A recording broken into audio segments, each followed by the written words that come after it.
Okay, in this lecture, we embark on lecture 18, which will focus on the important concept of stopping times.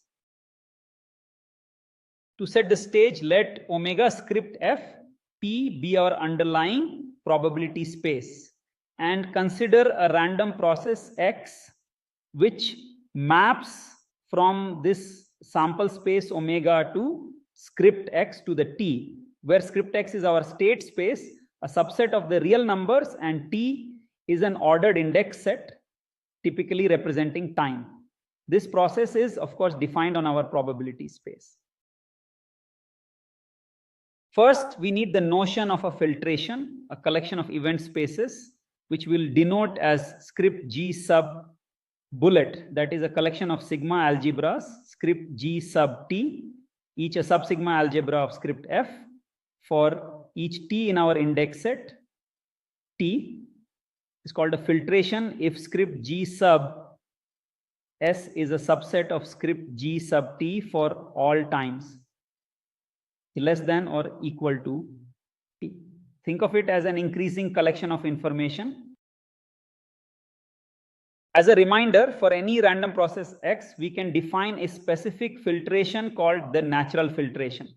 The event space generated by all random variables in the process up until time t is denoted script f sub t, which is the sigma algebra generated by x sub s for all s less than or equal to t. The collection of these event spaces is script f sub bullet, meaning script f sub t for t in t forms a filtration, and this is what we call the natural filtration associated with the process x.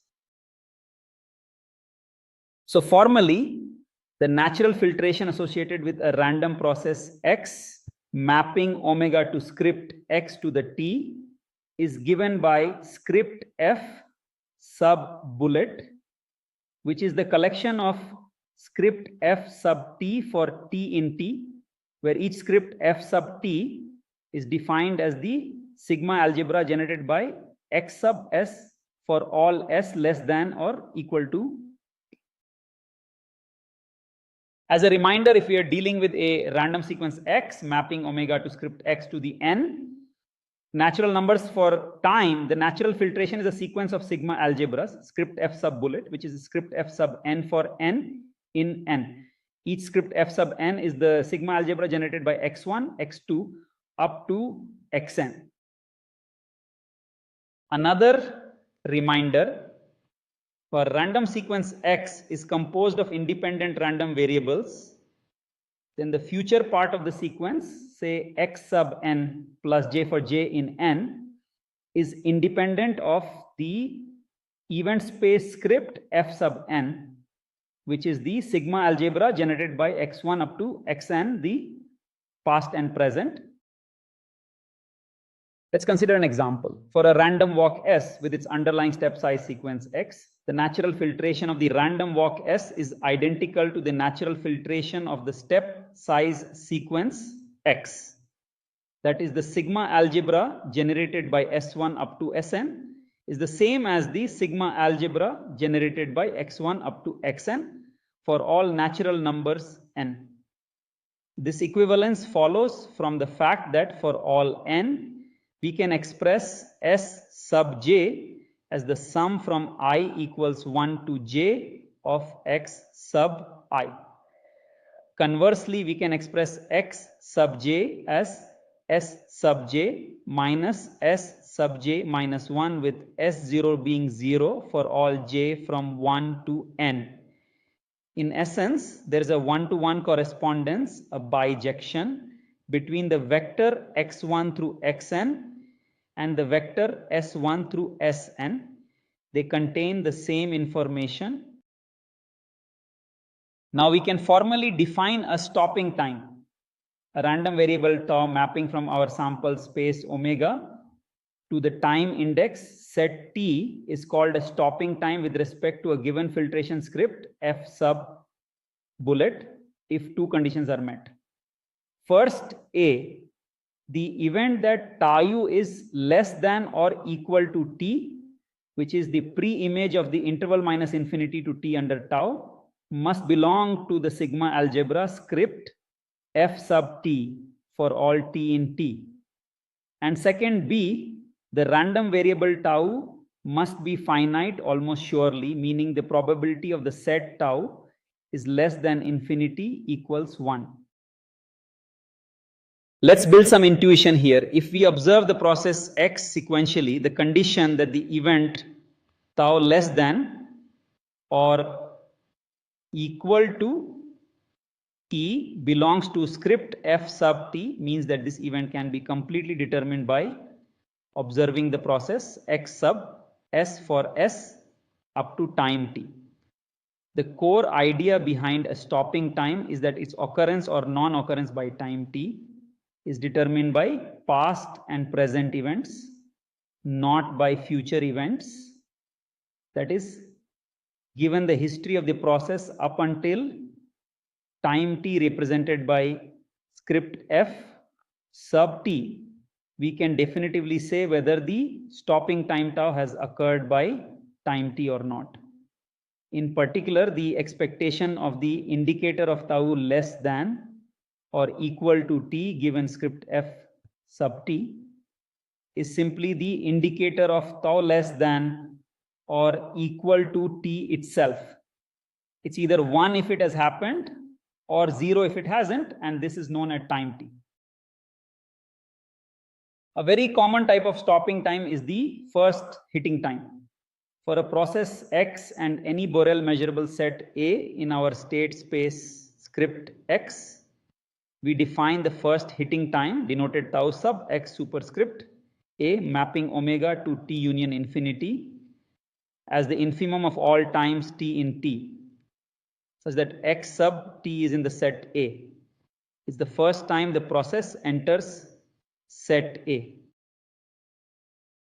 We can observe that the event tau sub x superscript A is less than or equal to t is equivalent to the event that x sub s is in A for some s less than or equal to t. This latter event is clearly an element of script f sub t for all t in t. It follows that if this first hitting time tau sub A is finite almost surely, then tau u sub A is indeed a stopping time with respect to the natural filtration script f sub bullet. Let's consider a proposition for discrete time. For a random sequence x mapping omega to script x to the n, an almost surely finite discrete random variable tau mapping omega to n union infinity is a stopping time with respect to this sequence x if and only if the event tau equals n is in the sigma algebra generated by x1 through xn, that's script f sub n for all n in the natural numbers. For the proof from our main definition of a stopping time, the event tau equals n can be written as tau less than or equal to n set difference tau less than or equal to n minus 1. Since tau less than or equal to n is in script f sub n and tau less than or equal to n minus 1 is in script f sub n minus 1, which is a subset of script f sub n, their difference is in script f sub n, i.e. sigma of x1 through xn. Conversely, if we assume the theorem's hypothesis that tau u equals n is in script f sub n for all n, then the event tau less than or equal to n is the union from m equals 1 to n of tau equals m. Since each tau equals m is in script f sub m and thus in script f sub n for m lesser than or equal to n, their union is also in script f sub n. This matches the stopping time definition Let's look at an example. Consider a random sequence X with its natural filtration script F sub bullet and a measurable set A in the state space script X. If the first hitting time tau sub X superscript A for the sequence X to hit this set A is almost surely finite, then this tau sub X superscript A is a stopping time. This follows from the fact that the event tau sub X superscript A equals N can be expressed as the intersection of X sub K is not in A for K from 1 to N minus 1 and X sub N is in A. This event clearly belongs to script F sub N, the sigma algebra generated by X1 through Xn for each natural number N. Now let's define kth hitting times.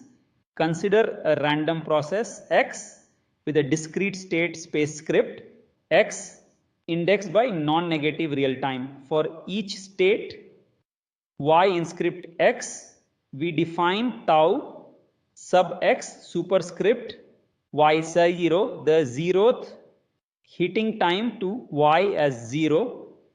Then we inductively define the kth hitting time to state Y after time 0 as tau sub X superscript Yk equals the infimum of all times t that are strictly greater than the k minus 1 the hitting time to Y such that X sub t equals Y. This definition holds for k in the natural numbers. As a reminder, we can observe that the event, the kth hitting time to Y tau sub X superscript Yk is less than or equal to t is indeed an element of script F sub t for all times t in the non-negative reals. Hence, if this kth hitting time tau sub X superscript Yk is almost surely finite, then it qualifies as a stopping time for the process X. Let's consider a discrete valued random sequence X. The number of visits to a particular state Y in the first n time steps is defined as n sub Y of n, which equals the sum from k equals 1 to n of the indicator function that x sub k equals y for all natural numbers n. We can observe that this counting process n sub y mapping omega to the non-negative integers. To the non-negative integers is itself a random walk. Its step size sequence is given by the Bernoulli sequence. Indicator of x sub k equals y for k in the natural numbers. Furthermore, the kth hitting time to state y for process x, which we denoted tau sub x superscript yk, is equivalent to the first hitting time to state k for the counting process n sub y. That is, it's the infimum of n such that n sub y of n equals k. We also observe the relationships. The event n sub y of n is less than or equal to k is the same as the event the k plus 1th hitting time to y is greater than n, and the event n sub I of n equals k is equivalent to the kth hitting time to y is less than or equal to n, which is strictly less than the k plus 1th hitting time to v. As a further reminder, we observe that the number of visits to state y in the first n steps of x n sub y of n can also be expressed as the supremum all k in the non-negative integers such that the kth hitting time to y tau sub x superscript yk is less than or equal to n. This is also equal to the infimum of k in the natural numbers, such that tau sub x superscript y, k is greater than n, all minus 1. Yet another way to write it is the sum over k in n of the indicator that tau u sub x superscript y, k is less than or equal to n. This implies that n sub y of n plus 1 is the first hitting time to the set of states n plus 1, n plus 2, and so on for the increasing random sequence formed by the kth hitting times to y.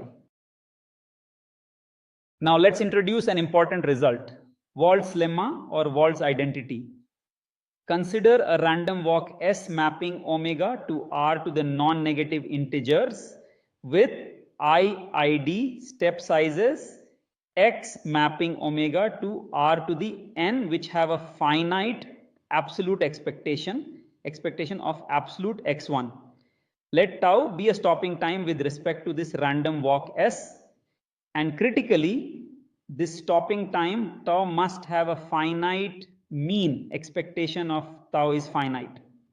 Then Wald's lemma states that the expectation of S sub tau, the random walk evaluated at the stopping time tau, is equal to the expectation of x1 times the expectation of tau. For the proof, recall that the event space generated by the random walk S and the event space generated by its step sizes x are identical up to any given time. From the independence of the step sizes, it follows that x sub n is independent of the sigma algebra generated by x naught, x1, up to x sub n minus 1, which is script f sub n minus 1. Since tau is a stopping time with respect to the random walk S, we observe that the event tau is greater than or equal to n, which is the same as tau is greater than n minus 1, belongs to script f sub n minus 1, the sigma algebra generated by x not up to xn minus 1.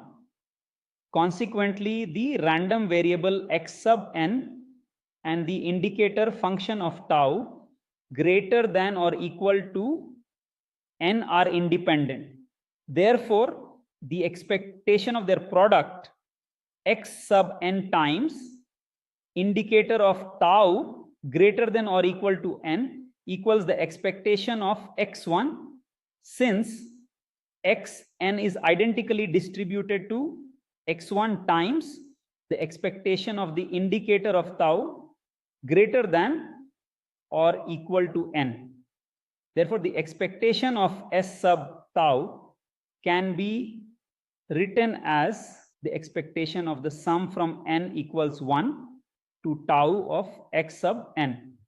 This can be rewritten as the expectation of the sum over all n in natural numbers of x sub n times the indicator that tau is greater than or equal to n. By linearity and the independence argument just made, this becomes the sum over n in n of expectation of x1 times expectation of the indicator of tau greater than or equal to n. We can factor out expectation of x1, leaving expectation of x1 times the sum over n in n of expectation of the indicator of tau greater than or equal to n.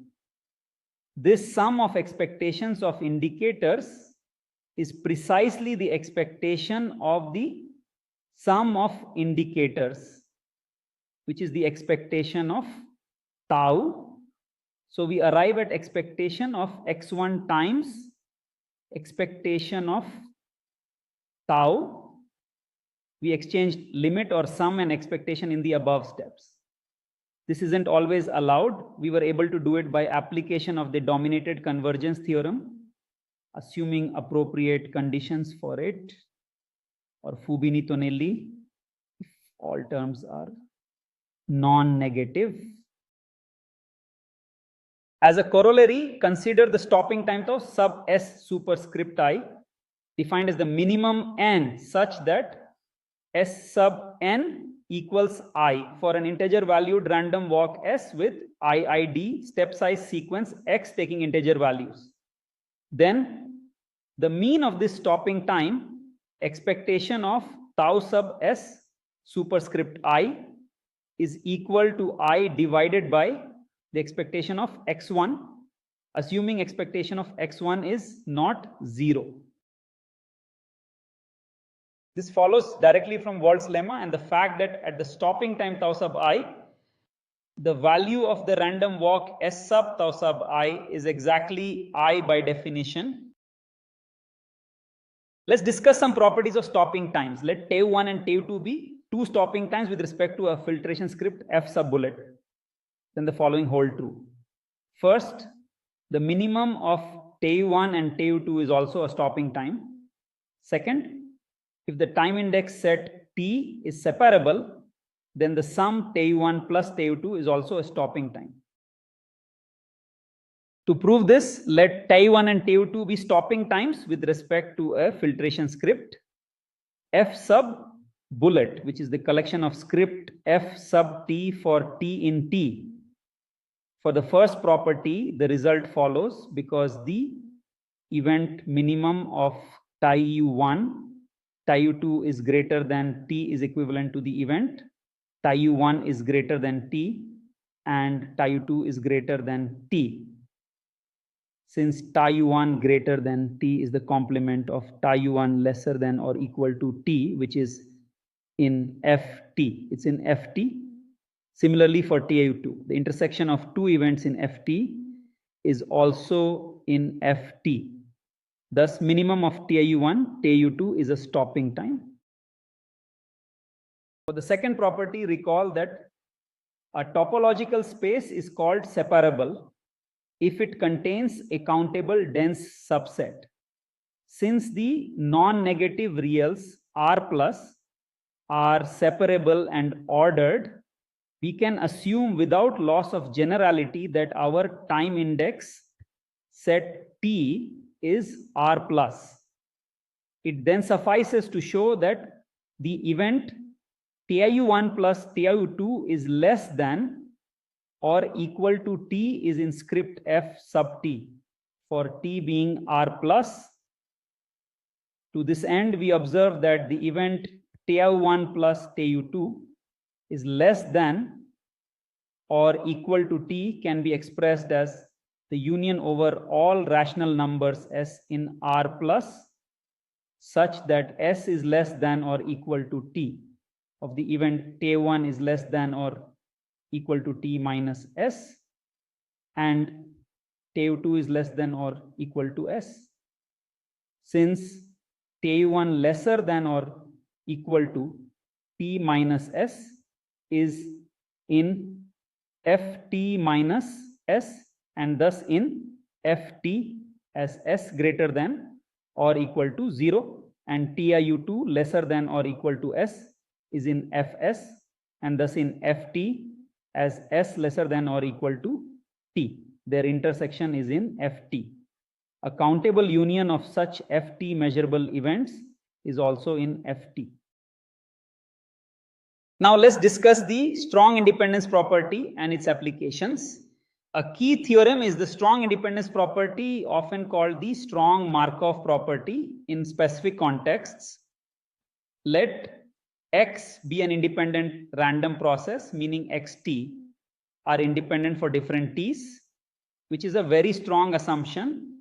Usually it applies to processes with independent increments like Wiener or Poisson, or discrete IID sequences with its natural filtration script f sub bullet. Let tau be a stopping time with respect to this script f sub bullet.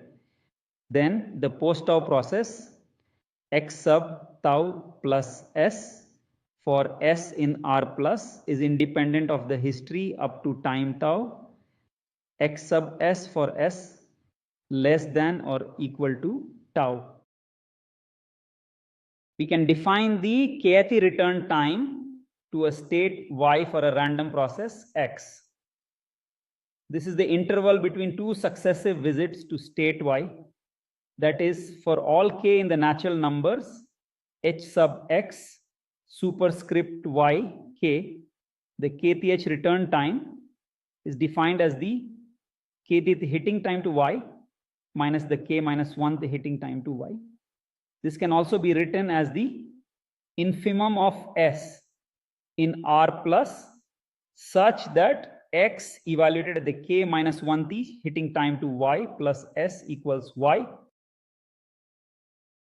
We observe that the kth hitting time to state y, tau sub x superscript yk, is simply the sum from j equals 1 to k of the jth return times h sub x superscript yj for all k in n, that is the sequence of hitting times, tau sub x superscript yk for k in n forms a random walk whose step size sequence is the sequence of return times h sub x superscript yj for j in n. Therefore, if each return time h sub x superscript yj is almost surely finite for all j up to k, then their finite sum, the kth hitting time tau sub x superscript yk, is also almost surely finite for all k in n. From the bijection between hitting times and return times, we observe that the sigma algebra generated by the hitting times tau sub x superscript y, k up to k equals n, is the same as the sigma algebra generated by the return times h sub x superscript y j up to j equals n. Recall that tau sub x superscript n sub y of n plus 1 is greater than n by definition. If passage times return times are independent and IID from the second passage time onwards, then it follows from Wald's lemma that the expectation of h sub x superscript y1 plus the expectation of n sub y of n times the expectation of h sub x superscript y2 is greater than or equal to n plus 1. This is related to renewal theory. As an example, we also observe that the kth hitting time to the set containing 1 for a Bernoulli step size sequence x taking values 0 or 1 is equivalent to the first hitting time to the state k for the random walk s generated by x. That is tau sub x superscript 1k equals tau sub s superscript k. This is the infimum of n in n such that s sub n equals k. This can be written recursively as tau sub s superscript k minus 1 plus the infimum of n in n such that s sub tau sub s superscript k minus 1 plus n minus s sub tau sub s superscript k minus 1 equals 1. This is the time to get the k minus 1 the success plus the additional time to get the next success. Let's consider a lemma for an IID Bernoulli random sequence x taking values in 0.1 with the expectation of x1 which is p, the probability of success strictly between 0 and 1, the kth hitting time to state 1 denoted tau sub x superscript 1k is a stopping time.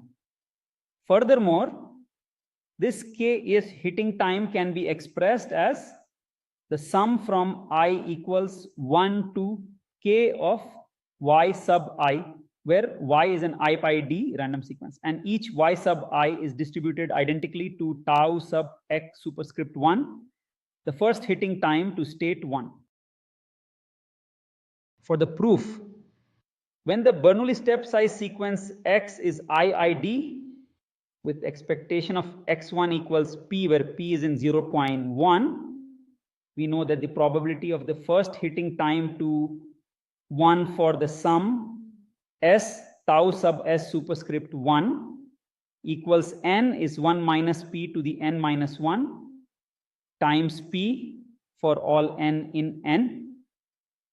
This is a geometric distribution. It follows that the probability of tau sub s superscript 1 is less than infinity is the probability of the union over n in n of tau sub s superscript 1 equals n. This is the sum over n in n of the probability of tau sub s superscript 1 equals n, which is the sum of a geometric series equaling 1. Hence, the random time tau sub s superscript 1 is finite almost surely. We can show that tau sub s superscript k, the time to get k successes is finite almost surely for all k in n by induction. Assume by induction hypothesis that tau sub s superscript k minus 1 is finite almost surely. Then consider the process s sub tau sub s superscript k minus 1 plus n minus s sub tau sub s superscript k minus 1.